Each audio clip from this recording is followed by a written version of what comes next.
অর্থাৎ সারা দেশে গত 24 ঘন্টায় নতুন করে আক্রান্তের সংখ্যা বেড়েছে করোনার এবং ইতিমধ্যেই 5,000 অতিক্রম করে গিয়েছে। জানা যাচ্ছে বর্তমানে দেশে অ্যাক্টিভ কেস রয়েছে 5,755।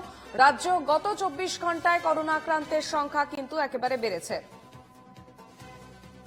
5,755। পাশাপাশি রাজ্যে গত 24 ঘন্টায় করোনা আক্রান্তের সংখ্যা আবারও বেড়েছে, 600 গণ্ডি পেরিয়েছে রাজ্যে।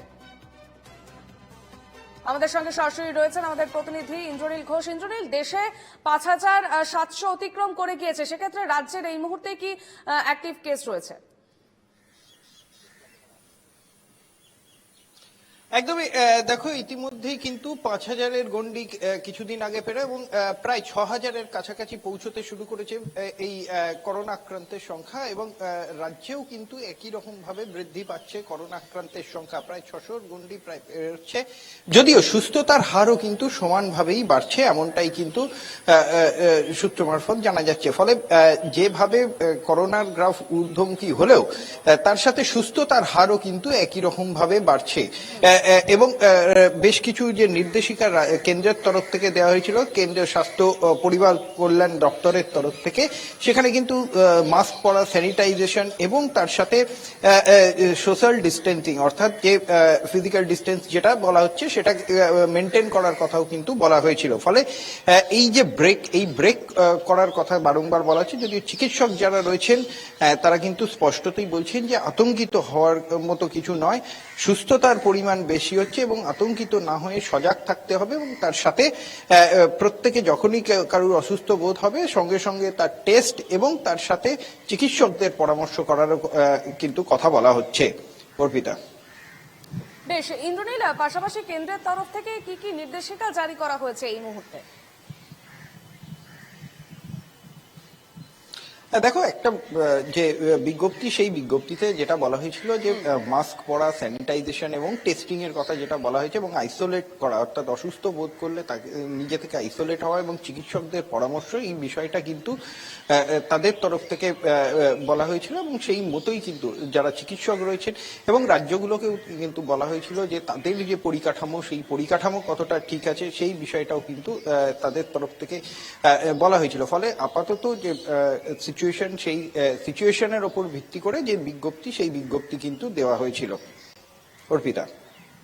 হ্যাঁ, বেশ ইন্দ্রনীল, সঙ্গে থাকো। যে খবরে আমরা নজর রেখেছি, ইতিমধ্যেই 5,000 অতিক্রম করে গিয়েছে দেশে কোভিডের সংখ্যা, এবং বর্তমানে দেশে অ্যাক্টিভ কেস যেটা রয়েছে 5,755, এবং রাজ্য গত 24 ঘন্টায় করোনা আক্রান্তের সংখ্যা বেড়েছে, 600 গণ্ডি পেরিয়েছে রাজ্য, এবং অ্যাক্টিভ কেসের সংখ্যাও কিন্তু ক্রমশ বাড়ছে।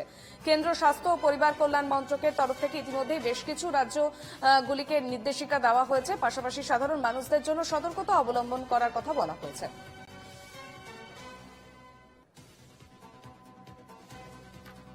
আমরা আবারও যাব আমাদের প্রতিনিধি ইন্দ্রনীলের কাছে। ইন্দ্রনীল, সাধারণ মানুষের জন্য বেশ কিছু সতর্ক থাকার জন্য বেশ কিছু সতর্কবার্তা দেওয়া হচ্ছে, সেক্ষেত্রে কি কি থাকছে?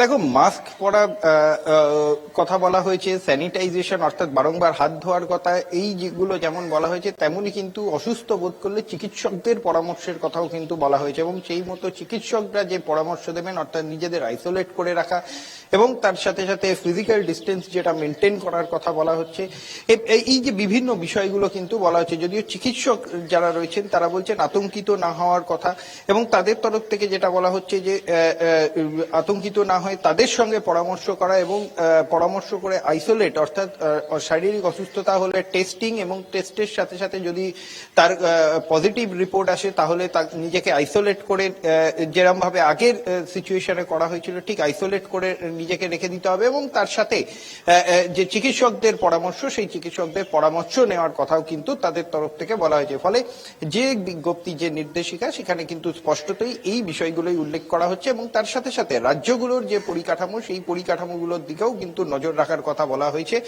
কারণ আপাতত যে পরিস্থিতি, দেশে প্রায় 6,000-এর কাছাকাছি পৌঁছচ্ছে করোনার গ্রাফ, কিন্তু রাজ্যেও প্রায় 600 গণ্ডি পেরিয়েছে, কিন্তু যেটা দেখা যাচ্ছে যে সুস্থতার হার কিন্তু অনেকটাই বেড়েছে, এবং যাদের কোমরবিডিটি রয়েছে সেই কোমরবিডিটি পেশেন্টদের, তাদেরকেও কিন্তু সজাগ থাকার কথা কিন্তু বারংবার বলা হচ্ছে চিকিৎসক বিশেষজ্ঞদের তরফ থেকে।